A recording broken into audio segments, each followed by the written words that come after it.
5లో ఆయన చెప్పుకొచ్చింది 2020 విజన్ అని కదా. 2020 విజన్. ఆ మధ్యలో ఆయన అసలు తెలంగాణలో ఒక్క రోజున అధికారంలో ఉన్నారు 99 2004 తర్వాత. 2004 తర్వాత 16 ఏళ్ళు కదా ఆ లెక్కనైతే. 16 ఏళ్ళలో అసలు ఆయన లేరు కదా. మరి తెలంగాణ నెంబర్ 1 ఉంది కదా. అదేమంటే ఇవాళ అది నెంబర్ 1గా ఉందంటే మా వల్లనే అంట.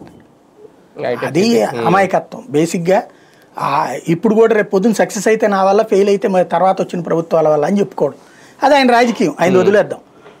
ఇక్కడ బేసిక్గా ఒకటేంటంటే ఎవరు పాలకులుగా వచ్చినా సరే తమిళనాడు కానీ కర్ణాటక కానీ డెవలప్మెంట్ ఆగట్లేదు తెలంగాణతో సహా. ఎందుకంటే హబ్స్ సక్సెస్ఫుల్గా ఉన్నాయి. వాళ్ళ వ్యాపారాల్లో వీళ్ళు దూరట్ల, రాజకీయం దూరట్ల.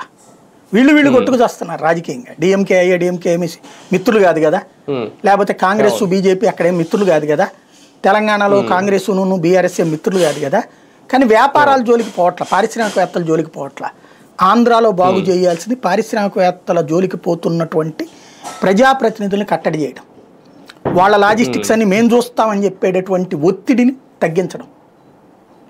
అది ఆపితే బాగుపడుతుంది, ఇదంతా సక్సెస్ అవుతుంది. లేదంటే ఎంత కష్టపడి మళ్ళీ వాళ్ళ నోటికి గద్దలు దన్నుకుపోయినట్టు వాళ్ళు దన్నుకుపోయినట్టు అవుతుంది.